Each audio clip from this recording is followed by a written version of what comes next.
So I'll maybe tell you a little bit about how I got to a place of teaching permaculture and sort of what this talk could potentially lead to. So let's see, I was an undergraduate and I was studying architecture and changed majors in schools and studied psychology. I'm really interested in the interface between built environments and natural environments and social systems. And my last semester as a super senior, 5 years, I was writing my thesis on the Native American medicine wheel and contemporary applications. And there's a lot about whole systems thinking and observing the cycles of nature and how can you apply them to contemporary applications today. And so that work, I was doing some ethnographic research and I was talking with Mark Morey at Vermont Wilderness School and a couple other of the wilderness school directors in the country. And then about half the people I interviewed were also Native American. And it sort of opened up this incredible world of mentoring and outdoor education. So for several years I worked for Vermont Wilderness School and what is now Wild Earth Wilderness School in the Hudson Valley. And working with kids, we're looking at nature and we're observing like, oh, why is this certain group of plants growing in this edge and this ecosystem, or Julian and poison ivy, why are they grouped together? And kind of like holding these questions.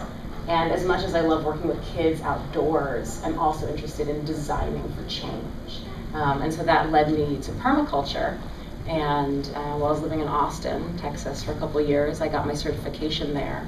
And I was studying herbalism and bioregionalism, and some of my teachers told me about the Conway School. So I came up here and ended up getting my master's in sustainable landscape design and planning. But really, I wanted to study permaculture full time. I'm like, well, there's no like, super accredited institution for this. Gaia University is sort of pushing those edges a little bit, but it hasn't really been recognized. So it's such an honor to be at GCC and teaching this coming school year, Intro to Food Systems and Permaculture Design at the college level. That's totally exciting to me. And we just had a meeting with Holyoke Community College, and they're doing similar things, and UMass and Smith. So it's really coming into the mainstream. And so today, what this lecture is going to be on is a little just background about some permaculture principles and some really exciting applications. But part of giving this talk is to say, hey, there's a lot of opportunities in the Valley to learn more about this. And there's so many right now. It's actually sort of this like burgeoning thing happening this summer. I'm sure several of you have gotten emails. Hey, Robin, come on in. Welcome. No, it's fine. Come get a seat. Yeah. So one of the courses that I'm co-teaching with Charlie Laurel, who's on faculty here, as well as Connor Stedman, is the Southern Vermont Permaculture Design Certification. And there's some quarter sheets maybe floating around the room. And Ginevra is a graduate of this class, and Andrew might be taking it. And basically it's a 72-hour permaculture design certification course spread over 5 weekends in the summer. There's information on the quarter sheets being passed around. Hi, welcome, come on in. Thank you. We just started. And there's also a sign-in sheet going around. If you could just keep passing that. Thanks. So this class in Vermont this summer. We'll be talking about natural building. We'll be working in small teams on design projects and going through the design process. And so it's going to be a whole bunch of tools to be added to your toolkit, whether you just want to do this on like a private residential scale, or you're looking to do some sort of social change in your community, or you want to professionalize. It's a really great stepping off point. And then the other exciting thing, if you're not available to do it this summer, but you're interested, is that GCC in spring 2012 is offering it for credit in the science department. So I'll be teaching that as well. And I should also mention that the one this summer, there's a lot of scholarship available. It's actually funded by a grant, so we don't want to block anybody signing up because the tuition is expensive. So just please inquire, and the contact information, the website, the dates, all of that is on the quarter sheet being passed out.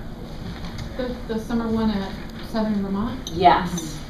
That's one offered independently. It's a design certification course, 72 hours. I'm just thinking of someone else that I know. There's some financial aid available? Yes. Through Southern Vermont? Yeah, so Charlie is the contact, and if anyone just inquires, hey, I'm looking for a scholarship. Oh, Alice, and I have some land that I'd like to do something with. So, Great. basically, also I'm interested in environmental studies. So, Welcome.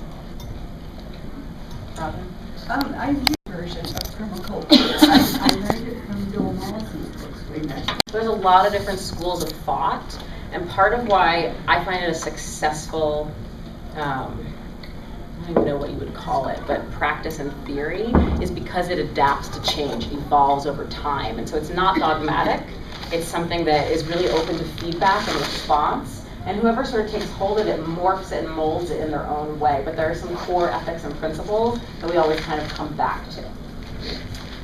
So designing for ecological and social change. And this has been a really exciting new bent where it's been a lot of land-based work, which is really important and always has social implications. But what are also the applications of permaculture for social change as well as ecological stewardship?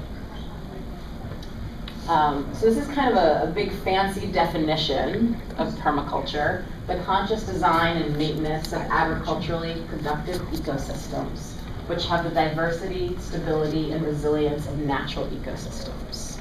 And sort of condensed down, I like to say, it's meeting human needs while increasing system health, ecosystem health. And part of that is through observation of nature. So how is nature doing its glorious work? And in what ways can we mimic the patterns that we're seeing there and apply them to the design of human systems that are also feeding the land? So in our society today, as many of you well know, the power, progress, profit, product is sort of the motivation for much of what we do. And in permaculture, instead of thinking in this really myopic view, we're shifting towards values such as fulfillment, sustainability, nourishment, and relationship. So there's many levels. There's sort of the site design, and then there's the community design, and then there's the system design. And recently we just had students graduate at our Northampton class. We're doing local currency projects and redevelopment for their whole housing subdivision and all sorts of really exciting applications. So it's really like, where is your passion? And you can kind of take this skeleton, like these principles and the design process, and apply it to whatever you feel really juiced about, because that's where you're going to be the most effective. And it's a great way of connecting people together with multiple interests who can speak a common language and be pushing all different fronts of change. So there's 3 basic ethics, and when we're designing, we ask ourselves these questions each time. If our design choices relate back to earth care, which is caring for the world, the environment. People care, is it caring for citizens? Is it bringing about equality? And then fair share is really sort of like redistributing the wealth and the resources, making sure there's enough clean water for everybody to drink, making sure that there's enough aid and money to go around to all communities that need it. So these are sort of like the 3 tenets or ethics. And then they're situated within a larger list of principles. And so we're going to kind of go through, like Holmgren and Mollison, who are the co-founders of permaculture back in Australia in the 1970s. They kind of each bring their own group of principles, and then there's sort of like the Dave Jackie, like ecological focused principles.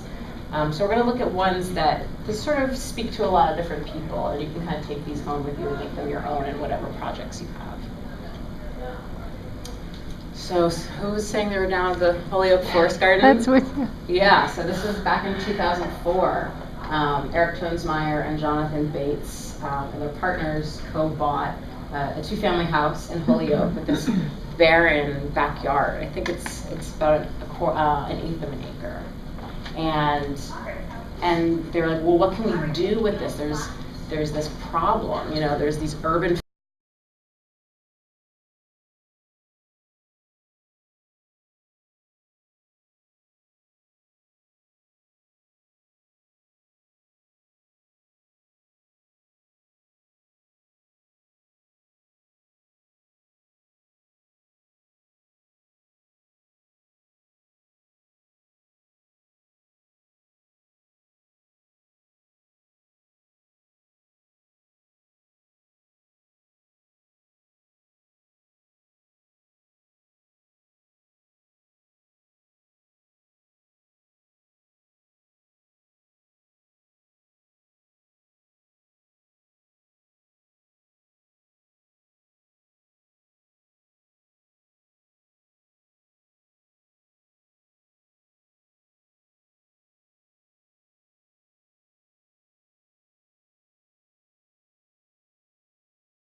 And so, yeah, some biological resources, using biological resources is a big principle they did to transform this backyard. They used compost, they have chickens on site, so they composted the manure.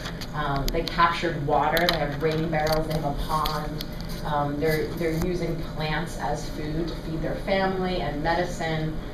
They're creating shade in this hot environment by planting fruit trees. And they've got some different plants that they're using as fuel, as coppice, where they're cutting a lot of broadleaf hardwoods you can cut down the stump and they will re-sprout, and you can keep cutting them, and it's what's called coppice. It's a sustainable way of gathering fuel or anything to make furniture with, or small sticks. So the next one we're looking at is sort of like a zoom in on their property. It's still a problem as a solution, but sort of like these hot microclimates. I know Linda was talking about what's on campus here. There's like really hot urban areas, that heat island effect, the concrete, the asphalt, it absorbs the heat and makes it too intense in the summer. And then on the northern side of the house, where they're getting a lot of shade and it's sort of like chilly and it's sort of like this just through alleyway. Well, how can you maximize on these opportunities? And here they're using the hot microclimate as a banana tree, and they're growing tomatoes and peppers, and they really can extend the season by saying, oh, this is a really hot place, this is doing a site analysis, just through your observation skills even. And then in the shady corner here, they have shiitake mushrooms growing on oak logs, and they have some ferns and some medicinals and some plants for tea, like mint and motherwort. And I don't know if any of you know Paige Briggins down in Northampton. Similar situation. She really wanted to grow her own food, was on a small urban lot, and she de-paved her driveway and planted food and then donated the sand from the de-paving to Free Cycle. So it got cycled through the community. And then sort of scaling up, like somebody, what's your name again? Trisha, you were talking about interest in large-scale permaculture? Or was that you, Nancy? Somewhere over here. Yeah. Nancy, you're talking about big systems. Big systems thinking, yeah. So the Worcester Roots Project is a great example of taking these principles and like addressing large-scale social concerns. So this is a community in which a lot of the residents are facing social, economic, and environmental injustice. And there's a lot of vacant lots, a lot of lead, a lot of crime. And they said, well, how can we turn this problem into a solution? And right now, it's a really thriving youth empowerment organization that are running green job initiatives to educate and empower the youth and create their own food and sort of regreen the city. So that's sort of one of many applications. Sorry, can I ask a question? How far away is Worcester? I just moved to Massachusetts this fall. How far away is that? It's like an hour and a half. In your bus? Between Boston and us. And it's I think it's the fourth largest city in New England. Oh, all right.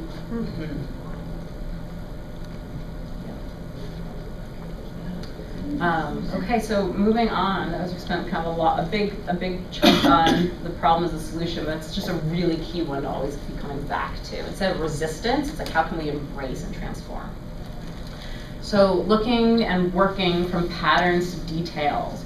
When you're looking at any site or any existing conditions of a community, looking at the overall patterns is really important, and then working down to details. So what's going on here is, there's topography. Like, okay, there's a certain slope, right? And then, well, how do we want to regreen the slope? How do we want to make it productive and ecologically viable? And so the next step is maybe like, okay, let's build some swales on contour. Let's figure out those contour lines are and dig these little ditches so that when it rains, the water comes down and collects on contour and sort of irrigates these ditches instead of eroding the steep slope. And then sort of another level of details, well, what's the planting plan? What are the guilds? We call them guilds in permaculture, but they're sort of like these grouping of plants that work really well together. And how can we select certain species for different altitudes that will thrive? And then they'll be watered by that rainfall, and then the roots will help prevent erosion. So this is just one example, but that kind of illustrates the concept of working from patterns to details. So stacking functions, I like to say stack and pack. and I use this term all the time, not just in permaculture design. But making a constructed wetland is a great example of stacking functions. So here, this one it's filtering gray water. So gray water is the water that comes out of your kitchen sink, your dishwasher, your bathtub, anything but toilet water, basically. That's wastewater that's normally disposed of in a larger processing system, in order to take less pressure off that system and putting less chemicals into our groundwater and into the Connecticut River, which is a big problem in our region. We're stacking functions, and we're capturing that gray water, and then we're filtering it in a constructed wetland. This is also great for stormwater management. All that impervious surface usually goes straight into the into the sewer drains, and instead we're capturing it. There's a term in permaculture that's slow it, spread it, sink it. And so this is also helping with stormwater management. And then in the meantime, we're creating habitat and ecosystem. We've got frogs and salamanders here. And then if somebody was stewarding this aquaculture, you could grow koi for eating or for selling. And then you've got edibles like cattails, and you've got medicinals, and you're creating a beautiful aqua feature. So there's so many functions built into one design. So this one, it's the Chicago City Hall green roof. And maybe just kind of put a question out to all of you. What are some functions you could see that are being met on this single design here? Cooling, the most roofs are black. Yeah, so it's cooling the building. Catching the rainwater instead of going off the gutters and assuming that they just grab a lot of the water. Yes, definitely. So it's infiltrating the water into that soil and the root systems, and the trees are using it instead of shedding into our sewer drains. Yeah. Interplanting? Creating a diverse community on that, and not in just separate patches, but mixed in. Yeah, and all mixed in. And so what we know of urban scapes is typically they're like these landscaping trees, maybe, and some raised planters, but it's also devoid of diversity. So we're creating biodiversity in this urban place, and who also would that help besides creating a beautiful amenity? Yeah, it's a nice place. It's like this oasis of green in the city. Serves both people and insects and creatures, pollinators. Yeah, so it's helping the pollinator population. Is there edible plants here? There are edible plants too. So But does it not absorb CO2 along with CO2? does the green roof not absorb CO2? Does it or not? I mean, I would think that the plants do, and I wonder, about that effect on edible plants. Yeah, there's a lot of food that is produced in and around cities, and that's part of how we're living. It's the smog in general. I know. I heard this story. This woman who didn't want to eat from a pear tree in Los Angeles, and it's like, well, all those pears that have been shipped in on the highway and been processed, they're not from some clean, magical place either. So, but it's a good question, and lead is really sort of like the bigger thing to be worried about in urban areas. Yeah. So they would absorb the poisons, the toxins, as well. Plants would, and maybe you wouldn't be able to eat them, but they would be one way of getting, if there's enough of it, getting a lot of the smog. Is that a possibility? Yeah, I mean, I think larger biomass plants would be helpful for absorbing that, and ones that are more hardy for urban conditions, like the salt and the smog. I see. And what were you going to say? I was just curious if a lot of preparation has to go in to put something on a roof to support the weight. I mean, It's a dirt great and question. people up there, like liability and stuff. So I mean, a lot of thought has to go into. Is this roof going to hold that kind of weight? I suppose just like we do here with snow, but I mean. No, that's a great question. And actually, green roofs are looked at as more of a last resort in some ways, because the weight-bearing capacity, the load-bearing capacity of the building has to be taken into consideration. And a lot of buildings actually aren't sound to hold the soil because it's so heavy. And it's a really expensive endeavor. So it has to be a really specific reason why you would want to do this.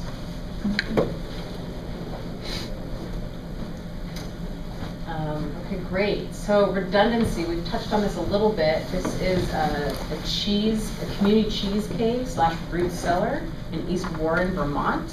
And so it's serving multiple functions because it's bringing community together, and it's keeping the roots cool and extending the season of fresh produce and holding the cheese. But there's multiple elements that are just supporting this structure, that are built-in redundancy for what this structure calls for. Does anybody have any ideas based on the picture? Anything else in Yeah, so it's a cob construction. So there's thermal mass that's keeping the inside cool. It's kind of acting as this battery, and the heat fluctuation isn't happening as extremely as it would with other building materials. Yep, it's a great one. Doesn't it have a sod roof there, or Yeah. is it like built into the hill? Yeah, those are great 2 points. So one is it's partly dug underground, so it's already cooler, and it's using that passive cooling of the earth. And then it's also creating a green roof to mitigate the heat from above. And then what would be something that maybe they could do in addition to what's going on here to kind of help keep it cool in the root cellar of the cheese cave? Like another element for redundancy. I don't know, either build a roof over or put some water in there somewhere. Yeah, some water would be great. So a good moderator. It's another thermal mass. And what'd you say about the roof? Build a Well, roof over the white part, I'm just thinking, the part that faces out, when the sun's not right there, it probably gets pretty hot Yeah. in the front. So creating some kind of shelter or coverage, or maybe like a larger roof structure or some trees.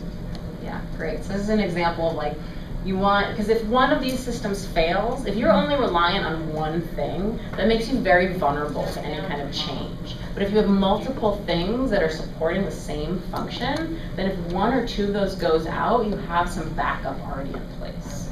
That's a kind of a key principle when we're thinking about resiliency and facing the unknown, potentially peak oil, climate change, etc. I don't like to get too fear-based, I'm kind of like in the creative track, but it's important to be realistic about what we're coming up against and kind of get some practice underneath our belts now, so that when things might change, we could be prepared and kind of have the knowledge and the tools that we need.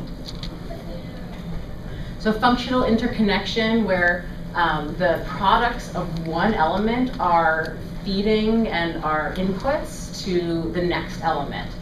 So chickens and chicken manure is a great example. The chickens are eating the food scraps from our compost pile, and then their manure can be composted and turned into great fertilizer for gardens, and then you're growing your vegetables, and then you're feeding them the food scraps. Or chickens can also be used to heat the greenhouse and give off a certain amount of heat, so it's a great additional heating source. And I could just go on and on, but it's really important that when we're designing, there's at least 2 or 3 other connections that one of our elements is making to other elements of the system. So here, this is at D Acres in New Hampshire. It's a permaculture educational homestead. And here they're connecting many elements. So they've dug out a swale with some underground piping where they're using gravity to bring in water for their pig pond.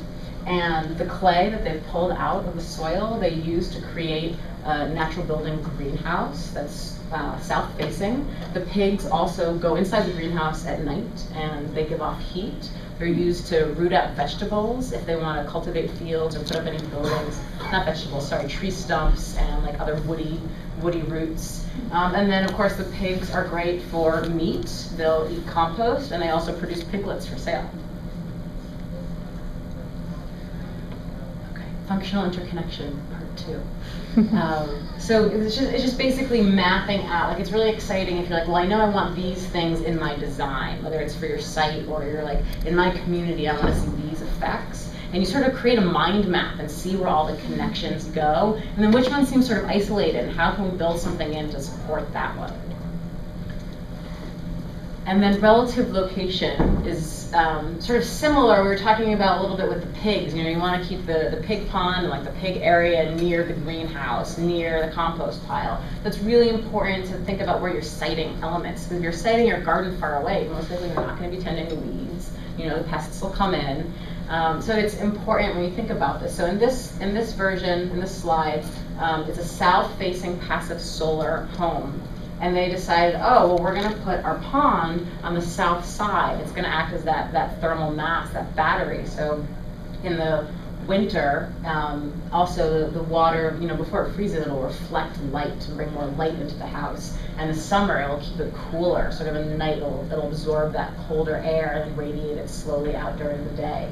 And then we also have trees that are kind of blocking the lower angles, deciduous trees. So they'll lose their leaves in the winter and let more light in when you want them. And then in the summer, they'll have broad leaves and create some more shade. And then there's, the eaves are designed also to let that same amount of light in the winter and block it in the summer. And then I think there's an arbor. There's the next slide I think has it. The arbor is close to the house, so for growing food like kiwis, which are a little bit contested, peas and beans, and then it's also making use of this sort of impervious area right near the parking lot, because you don't want to necessarily be growing food there unless you have to. So like, okay, we'll put a trellis here, and we'll put this garden right next to the house so that we can kind of keep an eye on everything. Using on-site resources, we talked about this with the Holyoke Forest Garden. This is in Mexico. It's a world protest. It's a protest of the World Bank. And these are folks who are dressed up and have puppets and signs. And they're like, well, we need to transport our things to the demonstration site. Oh my goodness, there's a Walmart right there. Let's use the carts as on-site resources and bring them to the protest. So it's kind of thinking on your feet. I didn't have an extension cord, and I kind of used on-site resources at GCC right beforehand.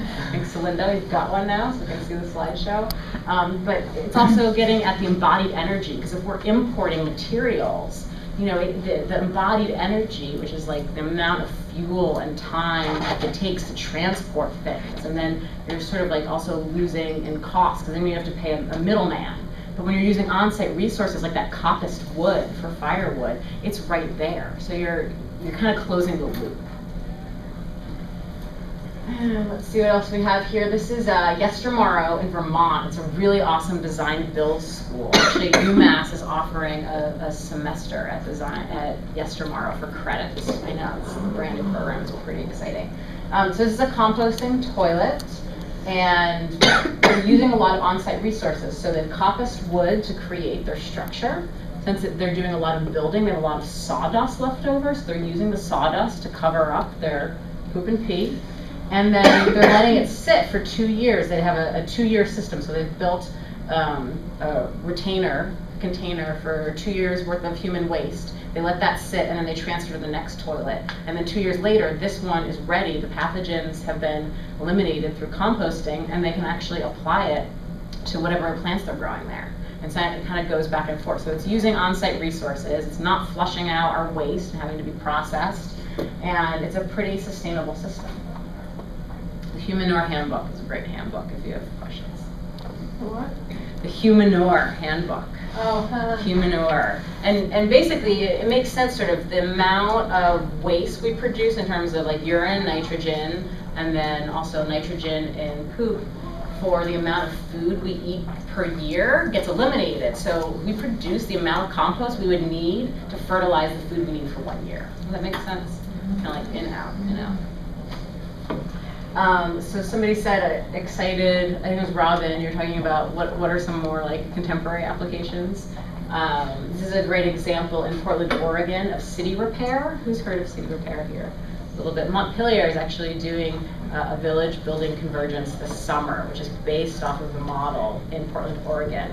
And it's really exciting. Basically, everyone comes together. It's a huge design build. The community learns skills, and then the whole city, not the whole city, but significant intersections or edges in the city get transformed with cob furniture and forest gardens and intersection repair.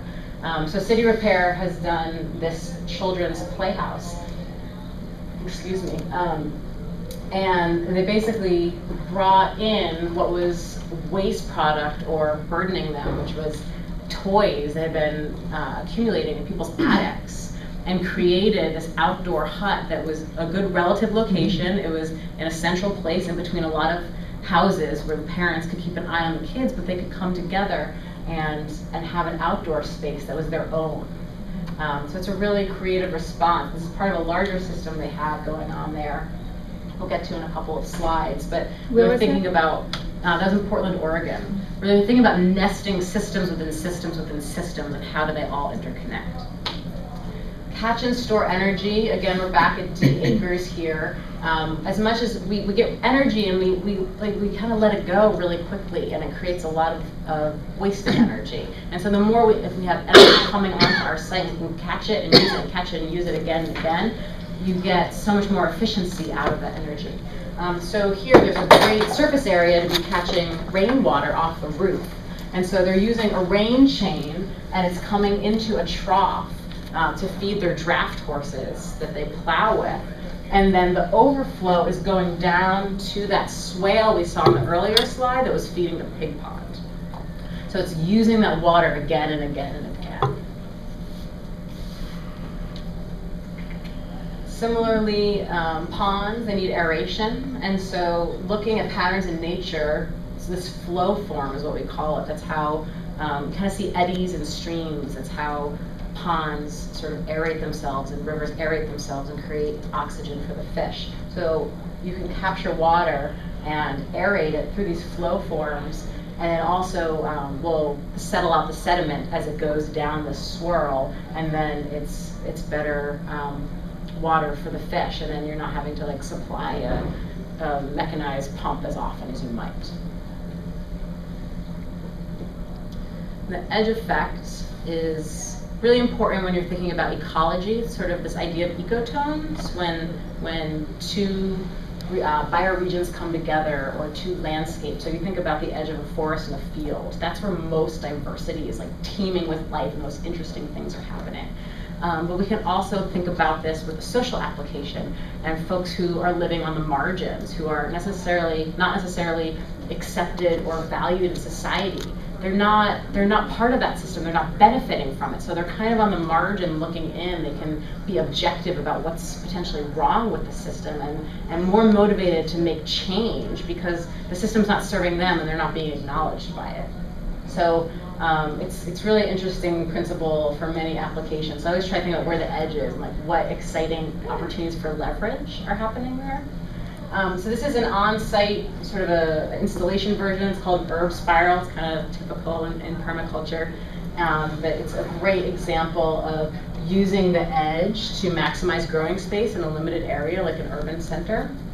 And it's creating microclimates. So with the ascending spiral, you know, you can think about the four directions all around. So let's say this is south. This is like the hottest area. So you would want to put like an eggplant or a pepper or something heat-loving here. But something that's like a little more like sensitive to wind, you might want to put on the blocked side. You know, like, okay, let's say the winds are coming from the north. Well, maybe you would put that on the southeast. And then you kind of can create these different little microclimates in a really small space using vertical spiraling. And then the edge, you know, if you were just all interplanting that closer together, you couldn't get as many plants in as if you went vertically in that same square foot. So this goes back to City Repair in Portland, and that playhouse we saw using the on-site resources is part of this larger intersection repair, which is sort of the ultimate edge, right? It's like pedestrians and cyclists and vehicles and roads and sidewalks and houses all coming together. So they did sort of a community charrette and said, well, what would you like to see here? And they designed it, and the whole community installed it. So it's making beautiful and visible this intersection, making it really safe to the community. And so nearby is the children's house. And then right here in the corner, this is a T station, which is a great example of the relinquishing power principle, which is basically we want to let systems run on their own. We want to set them up, use our resources while we have them, and then relinquish power, step back so that something can run on its own. So how this has worked here is it's a solar power hot water heater, creating hot water for tea. So it's open 24/7. And people can come in and serve themselves tea. It doesn't have to be a business that's locked up. You're paying somebody to, be your barista. And different community members have shifts where they tend to it, so they make sure there's enough water, there's enough tea bags. So they're on call for maybe like a certain day of the week, or maybe it's like I think once every like 2 or 3 weeks. That household takes responsibility for it. And there's signage that kind of addresses where you need to go to get everything. Here's the honey, and here's da-da-da. So it's a really cool little installation that exemplifies what it would look like the more we can relinquish power and set systems into motion on their own. Getting at sort of the bigger picture planning, creatively adapt to and respond to change. We don't know what's going to happen. I like to use this image as what's going on with our food system today. We're getting global imports from all over, a huge embodied footprint, people calling them food prints now, into our food. It's losing the nutritional value, and there's a lot of implications for like forest devastation and on and on and on. So how can we creatively adapt to and respond to these sorts of challenges? So Nuestras Raíces is an example of an on-the-ground, scaled-up organization in Holyoke that it's providing business incubation to farmers who don't have land, who want to get started. Also business incubation to like value-added folks like El Jardín Bakery, and it's using the on-site resources. Holyoke's a largely Puerto Rican migrant farming community, and using the on-site resources of the knowledge of these people who have the awareness about how to work the land. And so how can you adapt when you're moving to a cold climate like Massachusetts, and using those on-site resources and responding to change. So the whole La Finca setup on the Connecticut River is a great example of bringing together culture. I think they have like 36 community gardens or something throughout the city and vacant lots that they've repurposed, and really responding to change. And in a lot of ways, Holyoke is really resilient to these potential changes in our food availability that might happen in the face of peak oil and climate change and economic instability.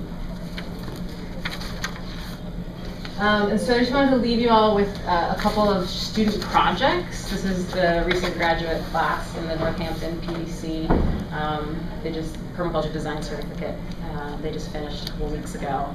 And they did so many amazing projects. So I just wanted to give you a couple of inspiring images to look at, and if you're interested in taking permaculture further, sort of tools that you might have to create things. So we take students through the design process, doing goals articulation. So this particular project, this woman is a Hampshire student, and she wants to see the campus not spending so much money on annuals and high maintenance landscape installations, and have more low maintenance perennial installations, but particularly for like barren areas.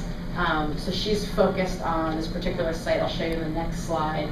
And she's doing a great job of saying, okay, landscape goals, strategies with collaboration, utilizing on-site resources, free edibles, educational opportunities. She's stacking and packing functions here. She's like, how can this whole system work together, and how can I make the change in my everyday environment that can not only benefit me, but all the other students and faculty and staff who are on campus. So she chose, right now, this is her final design, but currently this is the bus turnaround and sort of bus stop and flagpole, and there's nothing in there. I think it's concrete, it's depressing, there's not a lot going on, it's really hot. Nobody wants to sit and wait for the bus in this environment. So this is her final design, and it involves a wildflower perennial mix and some planted planters. And it's really simple, but it's exciting because it's replicable. If that takes off, and that's a small step for the administration to say yes to, then it can be generated throughout the campus. And it's a really highly visible spot. It's using that edge where a lot of people and systems and automobiles come together. And so this is sort of her design detail with the wildflower perennial mix and her recommendations for that site, which I love the simplicity of the project, and it was so powerful. Now let's see what else. This is actually Jonathan Bates. He did a project for the class. He also was a co-teacher, but he had never had a certification, so this is his certificate project at Nuestras Raíces. As we saw, he's creating a perennial edible nursery business. And so we asked each student to come up with a design concept and say, okay, here's what the project is about in like 2 or 3 sentences, so people can wrap their heads around it. You know, so his design fits into a diversity of landscapes. It can be non-permanent. It can creatively adapt to land use situations and different business needs and site requirements, and it forms this node. And so what he really needed was infrastructure. So he designed this sort of portable greenhouse and kind of went through and did all the criteria, like what are the specs and what are the materials and what is the spacing, and basically came up with this design that he can have at New Westford Raíces. But if his business decides to move or another business wants to replicate it, they can take this draft plan and construct the greenhouse that they need to propagate these edible perennials. So that was Jonathan's project.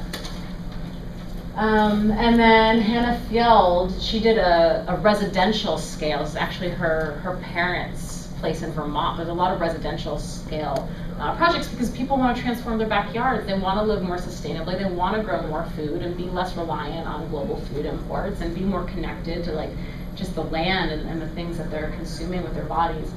So she talks about all the different principles that she's embodying in her project. This is her concept, her design concept, and then these are her goals. And she did a bunch of analyses, so I'm not going to show you all, but this was one of her design details that I thought was really awesome. So she took a photograph and did a photo trace over it and said, this is what it would look like if you had some raised beds here, and then here's your perennial beds here, and then here's a new tool shed that's in relative location, because I think their tool shed was like all the way across the field, and they were hiring somebody to come in and mow the like 1.5 acres of lawn. So she just completely reforested this area and created a really productive, relatively low maintenance landscape for her folks to like get older in their older years and be able to have some sense of security, you know. And it's also a great community gathering space for people in their neighborhood to come and learn about what the fields are doing, and the fields can then help teach them how to, you know, plant fruit trees in their own backyards. And then lastly, this is a homestead design that Charlie did. And he did a great site analysis of, you know, like the wind is coming through on the north and northwest side, so we need a wind break, and then we're going to use the wood lot that's already forested for some understory plantings, and just did a great response to the site conditions as well as the client's goals. This is a really successful project. And this is him here with his final design in color. Yeah, Charlie's great. He's very proud. So I just kind of will leave you with that inspiration. And like the last question is really like, you know, what is your leverage point in the world, and what do you want to see for change? Because Bill Mollison says you can't design anything worse than what already is. And permaculture just kind of like grants the permission to make experiments, to fail, and to try new, because anything that we try right now is going to be better in most cases than the systems that we have in place. So I just would urge all of you to kind of find what your passion is and apply some of these principles and these ideas to seeing the change that you want to make. So I'll take questions.